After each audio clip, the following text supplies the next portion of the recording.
more people to join us. It'll be another 30 seconds, 45 seconds. Hang tight. You are welcome to keep your video on or off. That's totally up to you. You will notice that you are mic'd right now, or not mic'd, muted right now. Let's keep it that way. If everyone starts talking, it becomes a soundscape nightmare. So we will have ways for you to be able to communicate, primarily the chat. But for now, let's make sure that we are muted.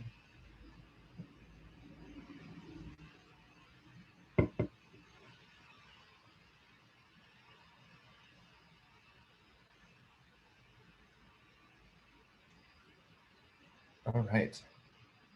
Why don't we get going? Oh boy, there we go.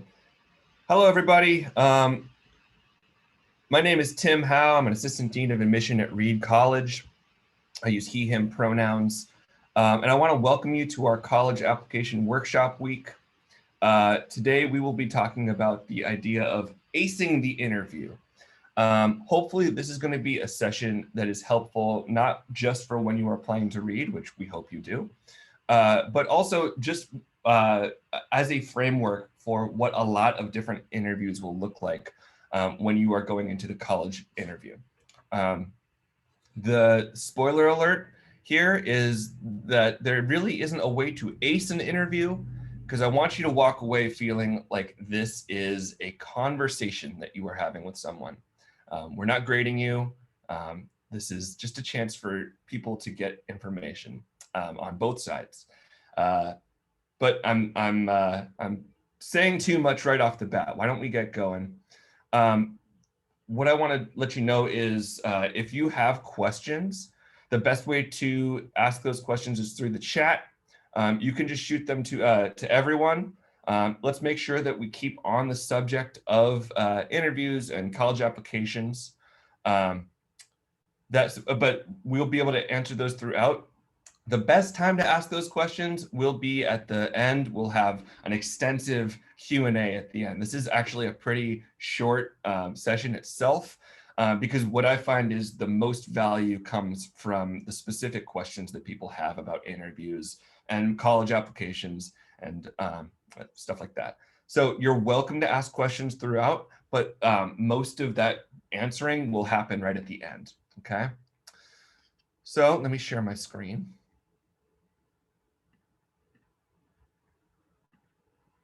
So first up, we have just a quote from one of our student workers in the admission office. It says, "Interviews are not a test, and there are no right answers. Think of them as an opportunity to connect with the people reading your application and share or emphasize what you think is important about yourself." That is from Annika. I see her as a bottomless well of knowledge, and she does hundreds of these every year. So take her advice.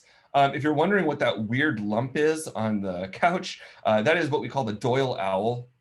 It's one of our traditions at Reed. In the 30s, we had some particularly rambunctious students who went into the neighborhood next door and stole a big stone owl off of a porch. And ever since, it's been a fight, department to department, club versus club, trying to steal the owl back. There are things like owl fights where they grease the owl up and you have to wrestle it away from people. There's Instagrams that are dedicated to the Doyle owl. This has nothing to do with the interviews, mind you, but I just thought you'd want to know why there's that weird thing in one of our slides. So first off, why do we interview? There's a couple different reasons. The main one is kind of encapsulated in this quote here. It says, "Interviews allow prospective students to highlight your interests in the institution, as well as your qualifications for attending, while adding new information that we can't easily pick up from an application." So the main point here is that when you go into an interview, you should be thinking of it as a way to fill in the blanks. When you're writing your application, you're going to feel like there are some ways in which you are highlighted in a really nice way. There's going to be some spaces where you say, I don't think that this is really what encapsulates who I am. And so what an interview does is it gives you a chance to give a more qualitative lens. There's a lot of stuff that once you get to the application, it's kind of out of your hands. A lot of your grades, they're going to be just about done by that point. Your activities list, at this point, well, you've done activities or you haven't. One of the things that you can still have full control over is your presentation of self when it comes to the interview. So yeah, when you're going into the interview, know that it's not a place for you to reiterate what is in your application, because literally when I'm going through your application and I see your interview write-up, the things that I see right before that interview are your activities list and your grades. So don't feel like you just have to reiterate those things about yourself, because I will already know that. This is a place to fill in the blanks.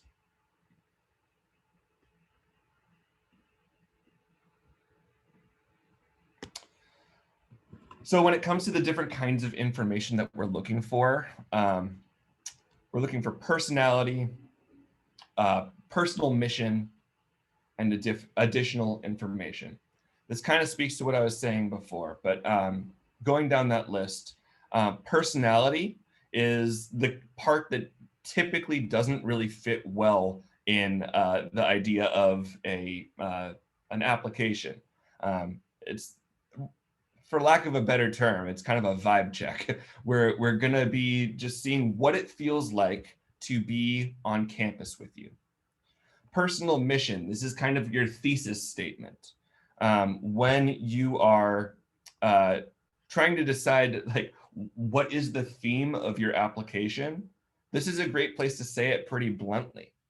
So for example, maybe you are really interested in biology, but you're also a lifelong dancer. This is a great place for you to tie those two things together and say, I'm really interested in STEM, but my whole life has been centered around the creative arts and the performing arts. And so think about how you can present yourself in a quick and snappy way. When we are listening to this, we're going to be taking notes most likely. And I can talk about the details of who that might be a little bit later. But what we're going to be doing is kind of going through different sections of academics, social life, how it feels to be in a room with this person. And those notes are only helpful to us if we can pull something to brag about you in front of the other counselors. I think it's important for you to kind of know what my role is in this process, so you can kind of backwards engineer your application a little bit. My role as the evaluator of your application is to find as many different ways to advocate for you as a whole human. Throughout this process, you're going to hear people say these words. You're going to hear people say, we take a holistic approach to the application process. And I see people smiling and be like, yep, I've heard that. If you haven't heard that, from now on, if you hear that, be like, oh yeah, Tim told me that. And it's true though. It's not like we're pulling the wool over your eyes. What that really means is I'm not looking for one specific lens or shade of who you are. I want to see as many different shades and lenses that make you up as a whole human. The interview is that place where I'm going to figure out what your personality is, what your drive is, and anything that doesn't quite fit into an application. So what I'm going to do is I'm going to take those notes, I'm going to put it into your larger application. I'm going to read through your application, take more notes. I'm going to send it to another counselor. They're going to take notes. All of those notes are going to come back to me. And then I'm going to go in front of all of the counselors. And I'm going to say, this is why this person should come here, because of A, B, C, and D. If you can give me something that is about your personality or one of your interests that may not fit into an application, I'm absolutely going to talk about that in front of all of the counselors, because that's what we're looking for. Okay.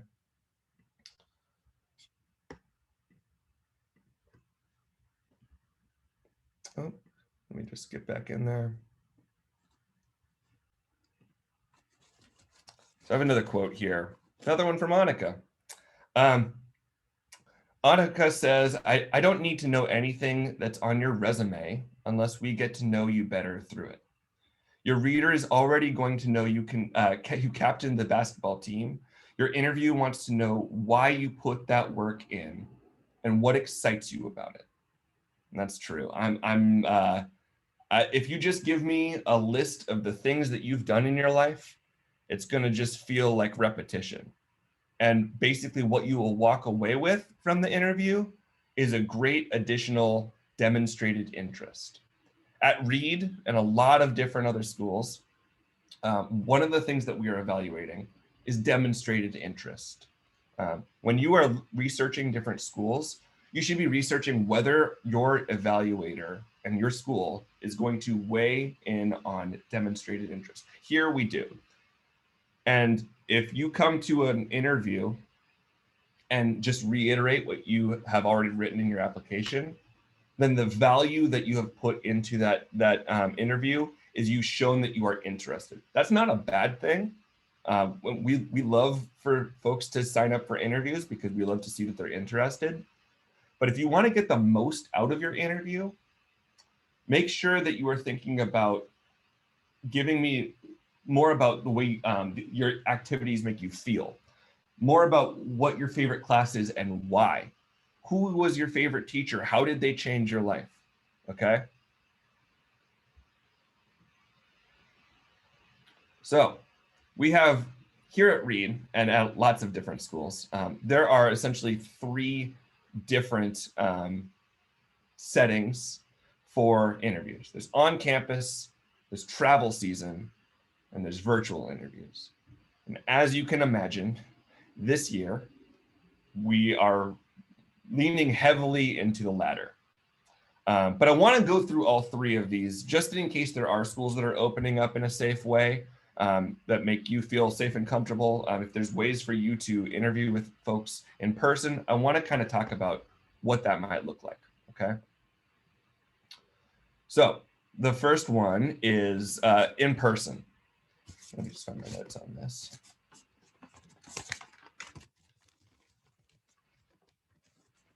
Perfect. In person and on campus. On campus interviews tend to be led by a student, sometimes by a counselor. And you shouldn't think of one as better than the other. Sometimes I'll get folks specifically asking to interview with a counselor and be like, can I please not interview with a student? And it's like, I mean, that's fine, but you might get what you get. And you shouldn't be worried about that because our students are really well trained in what they're looking for and how they are going to encapsulate, the essence of who you are. They tend to be about 30 minutes or so. And that, depending on the time of year, they're going to be interviewing different folks. So seniors tend to interview from the summer to the winter, juniors interview from the winter to the spring, okay? When you go into this kind of interview, the feeling that you should get from your interviewer is not that this is a job interview. The feeling that you should get is that you are waiting in front of the cafeteria for your food and someone comes up and starts chatting to you about, your favorite classes, what you're doing in your life. It should feel like a conversation, okay? The thing about conversations, or at least good conversation, is that good conversation is a two-way street. It shouldn't just be, an interviewer pitching you a question and you knocking it out of the park. Ask them questions throughout the process as well, okay? The next kind of interview that you might see is called travel season, or at least on our site, it's called travel season. Travel season is when counselors who are not stuck at home because of a pandemic will fly to a specific territory and go from school to school and do a lot of high school visits. And then at night, they set up interviews at a common spot, usually at a coffee shop or like a hotel lobby or like a restaurant, some place that is like public and open. very similar in the way that it's set up. It's usually about 30 minutes. And one of the differences is if it's a region that has a lot of interest in the school, you might have to stick to a pretty quick 30 minutes. It's the counselor's job to let you know that. So don't worry about like checking your watch the whole time, but just know that you might see a line of folks waiting to interview as well. Okay, and that's because depending on where you are, there might be a lot of interest in interviewing. Here is my hot tip for you when a counselor comes to your neighborhood. They might offer you a coffee or a pastry or something like that. If you are interested in taking that coffee, don't feel bad about it. 100% of the time, not 100, 95% of the time, when I offer someone a coffee or a pastry, they say, oh, no, that's totally okay. I'm not paying for the coffee or the pastry. Reed College is paying for the coffee or the pastry, okay? Please don't feel bad about it. If it's going to put you at ease, take them up on it. It's no problem, okay? If it is going to make you feel more nervous, then don't take it. Again, this is a chance for you to feel at ease and to glean information about the school that you are interested in, just as much as it is an experience for us to learn about you, okay? Finally, the one that is most pervasive this year is a virtual interview. And virtual interviews are going to be led by students and counselors, and maybe sometimes, alumni. A lot of schools will get, recent graduates to volunteer or, pay them a little bit of time to do some interviews. Typically around Zoom, and they will be year round. There's like, what we've really noticed this year is those kind of sections when students are deciding to come on campus or sign up for in-person interviews has kind of smoothed out, and everyone is kind of taking interviews all year now. And the only difference here is that just for you to keep in mind, it's harder for counselors to really understand who you are through a screen, right? Just as it is harder for you to understand what a college is through a screen, which is why we're putting on this workshop this week, is for you to hopefully glean some information on how to really understand what it's like to find a college virtually. Don't feel bad if you are not you don't feel like you're giving your full self. It's probably just because of the medium that we're working through. We're going to take that into account. This year in particular, when we are evaluating your application, we will absolutely be taking into account the fact that we are doing so much virtually. So don't feel like you're at a disadvantage because you're doing things digitally. Let me find my screen here. By the way, these cartoons are by one of our student workers, John, who is an absolute joy, and you should all hire him for any kind of work you need. Okay, so what will an interview look like? I kind of went through that already, the basics of like how long and where and why. When we are going into an interview, there are some questions that you will absolutely hear, and there are some questions that you might hear. And this is all just because essentially what the counselor or the student or the alumni is trying to get at is how are we going to get this student excited about something? And so a lot of the questions that we ask are there for us to find different avenues to go down. Okay, so some example questions would be, tell me about the toughest class you've ever taken and how you handled it. Where do you like to sit in the classrooms and why? Who is your favorite teacher? Why did they make an impression? How do you like to spend your free time? What is it about Reed or whatever college you're at that specifically interests you? In what ways would you like to get involved around campus? Now, at Reed, the one that you will always hear, regardless of who is interviewing you, is this last one. Is there anything you would like to tell us that won't show up on your application? Now, I want to be clear about this. If you feel like your application is a great representation of who you are, that is awesome. Okay. Do not feel bad if you don't have an answer to that question, because we're going to get a lot out of the rest of the interview as well. But that is a question that everyone will ask you here. Okay. And because it's really the main theme of what we're looking for, additional information. If you want to talk about why your grades were a little funky your sophomore year, or if you want to talk about, if you were in the hospital for a certain amount of time, and that like kept you out of a certain activity, like a certain sport for a couple of years, that's a great place to talk about it.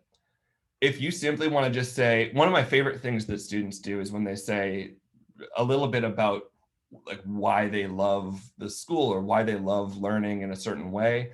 I love it when students say something like, I'm just excited to get out of my hometown and expand my horizons and meet people from all over the world.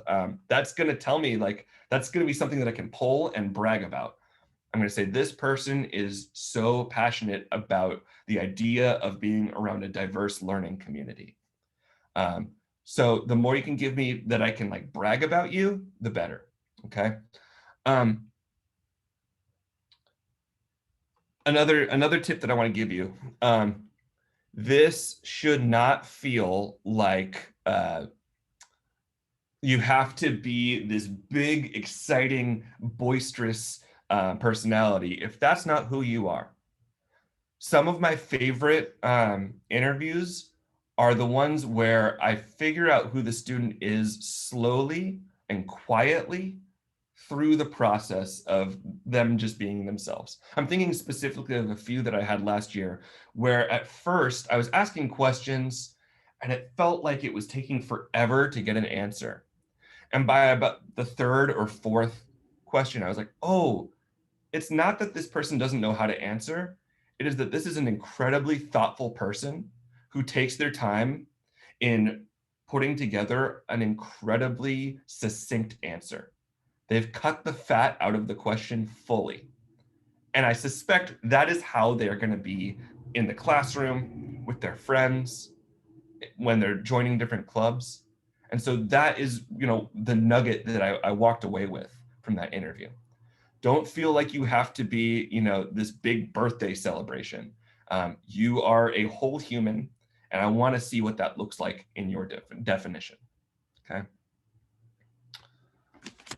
I'm going to give you a couple of tips on what to do during the interview and then after the interview as well. Okay. So during the interview, like I said before, make sure that you are asking a lot of questions. This, for a lot of people, it's the first time you're going to have that one-on-one time with someone from the school. Maybe you've done a student panel, maybe you've walked around campus with someone who goes there. But if not, this is a really great chance for you to learn more about the school and the feeling of being there, okay? So don't feel, unless the interviewer explicitly says there will be time for questions at the end, approach it as if it's a conversation. Come prepared with a few questions if you want. Ask about what kind of clubs you have. Ask about what it's like to, live in that community. Is it easy to get off campus? Do people tend to stay on campus? Ask about specific departments. Because the more you feel at ease with those things, the more the interviewer is going to feel at ease as well. Okay. When you are done with the interview, the counselor may, virtually, they're probably going to send you their contact information. If it's in person, they might give you a business card. It never hurts to take that and just write something back. It doesn't need to be a big fake, like, oh my gosh, thank you, this was life-changing, unless it was. If I changed your life through an interview, that's wild. But I'd love to hear about it. But in any case, it's always great to just shoot a thank you, either through the email or a letter. I have on my wall at work, this is my home, I have a wall of all the thank you letters that I've gotten. And I just love it. I love when I get physical mail. I don't know how many of y'all feel the same way, but when I get a piece of actual snail mail, um, even if that is something that is being sent to a lot of people, I cherish it. Um, so it's a great way to keep the conversation going. Um, Something to keep in mind for Reed specifically, and for that matter, places that are keeping track of demonstrated interest. Every time you send an email, that email is going to be copy and pasted into your file. And so I have a running list of all the times we've interacted. So when I'm reading through your application, I'm going to say, I wonder how many times I've communicated with this student. And then I can pull up that list, like, oh, wow, this is a super interested person who took the time to say thank you to me after I interviewed them. That's really thoughtful. Okay. So it never hurts to do something like that. Okay. I believe that's on my slides. Let me see. Oh, let me see. That is all my slides, which means we're going to jump into a question and answer part of this segment. And I'm open to questions about interviews. Let's try and stick it to interviews. But if you want to talk about the application process in general, that's great too. So I have a question from Eva here, Eva or Ava, who says, do you recommend scheduling an interview before or after we have applied? That's a great question. I don't have a preference. My colleagues probably won't have a preference either. That is up to a certain point though, right? If you apply really early and then you do an interview really, really late, there's a chance that we've already begun the evaluation process. So if you are going to sign up for an interview after you apply, make sure that it's pretty shortly after you apply.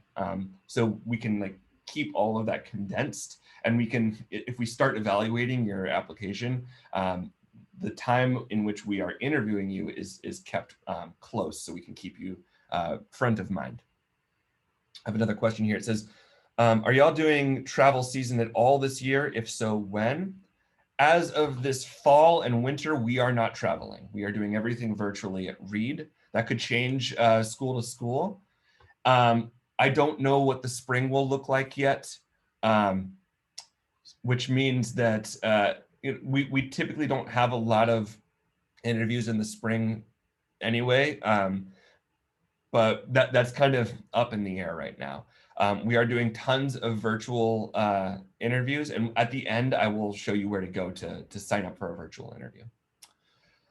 Question from Sophie. It says, if an interviewer asks us if we have any questions for them, what are some good questions to ask? It's a great question. I love when people put my feet to the flame a little bit, ask me questions like, what's your least favorite part of the school? What is it? What are the through lines of the students? What's the culture like? But that's fine. Don't be asking questions just to impress me. When you ask questions, the most important thing is that you are asking questions that are valuable to you. So if it's departmental specific, ask those. If it's about student life, ask about that. If it's about the ethos of Reed, ask about that. But the main thing is, don't feel beholden to what I want to hear. I do over 100 of these every year, and I can sniff out a phony pretty quickly. Let's see. When talking about emails, how should we approach the person? In a friendly way or a more professional way? Again, are you a more friendly or a more professional person, or are you a combination of both? At least at Reed, I want you to know, like, I am the person behind your application. When you apply and when you interview, it doesn't just go into like a computer program or like an algorithm that scans your grades and scans your activities and like 4 years of football. No, it's me. I am reading your application, and it's just a human. So when thinking about the tone, maybe in like if it's something from after an interview, think about the tone of the interview and try and encapsulate that. If you are emailing someone without knowing who they are, maybe best practice is to strike up a more professional tone. And then as that conversation evolves, you can figure out just how you want to strike a tone from there. I'm gonna take a sip of my bubbly water. This is not sponsored content. Let's see. What is the most impactful interview you have had? What do you remember most about it? I'm trying to think. The most impactful interview I had was a student who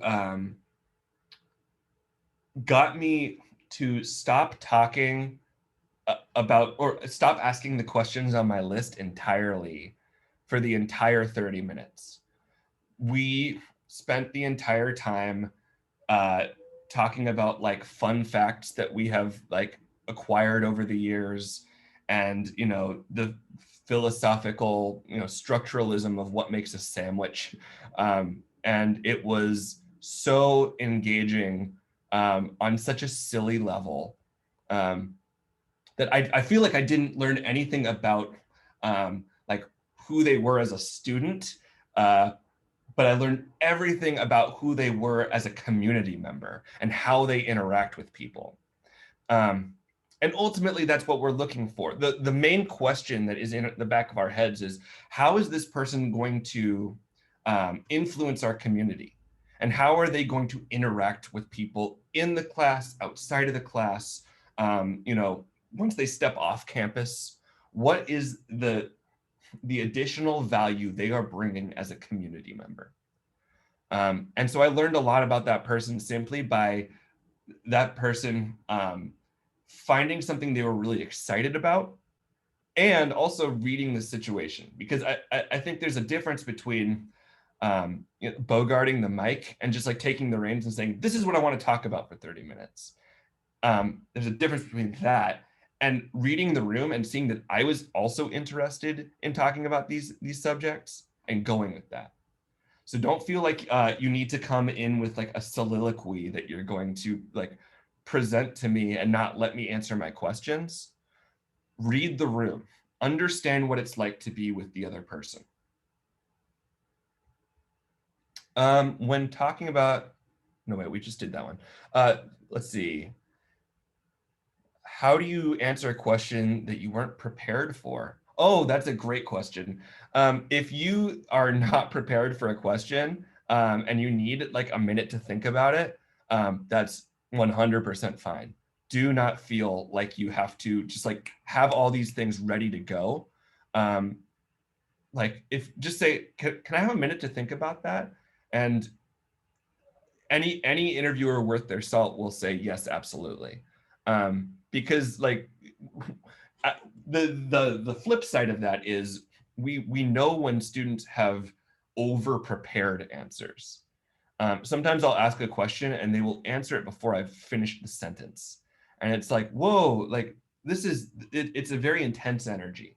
So it's all about understanding that I'm just a human and I'm waiting for your answer, and I'm not here to grade you.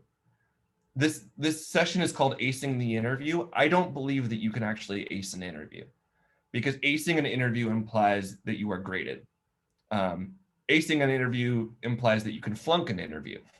And while there are outliers on either side, here's the blunt truth. 85% of the interviews that we get are good, are a good thing. It's good for you to do them. It's good for us to have that information. There's an outlier percentage that's like, this interview changed my mind, and absolutely we need this person there. And there's an outlier percentage that says, this interview changed my mind and there's no way we can have this person on campus. That is the minority by far, okay?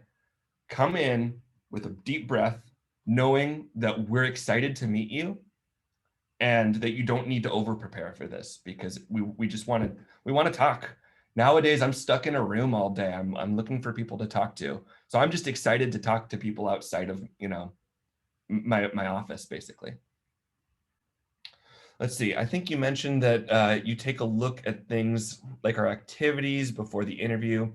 Would you be able to do this if the interview, if we did this, would you be able to do this if we did the interview before we applied? Probably not. So yeah, that's a good point. If you interview before we apply, then I'm not going to know your activities list. I'm not going to know your grades. But that said, if you're talking about your activities and you're talking about you're just giving me your resume, basically, that's what I'm going to write down in my notes, and that's what I'm going to pull up when I'm reading your application. So if you want to talk about your activities, that's great, but make sure you're talking about specific qualitative feelings and what you've gained from those activities, rather than just saying, I was the captain of the baseball team, I was, head of STEM Gems, and I started a fire dancing troupe. I will see that. Tell me what those things did for you. Okay. I have time for probably 2 more questions. Is it okay if I mention a fun fact or odd interest that is important to me, even if it is not mentioned anywhere else in my application? Totally, it's okay. That's great. I would love to know some fun facts or odd interests that you have, because again, this is a chance for you to fill in those blanks on your application. If you are, the world record holder for most Snapple caps owned, I don't know how you would put that into an activities list or like anywhere on your application. Oh, I see someone with a Snapple cap. Wow, that was serendipitous. So this might be a great place to talk about that. And then from there, oh my gosh, we can talk about Snapple caps. We can talk about the Snapple facts on the bottom of them. We can talk about why you do this. What is going through your brain that you have all these Snapple caps?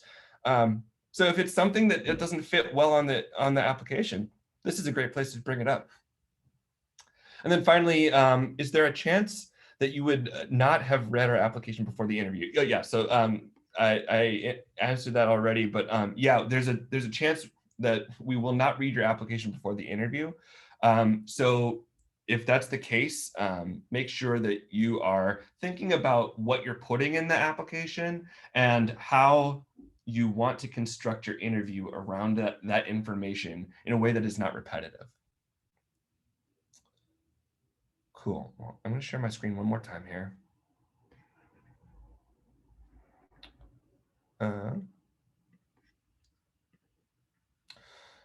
All right, y'all.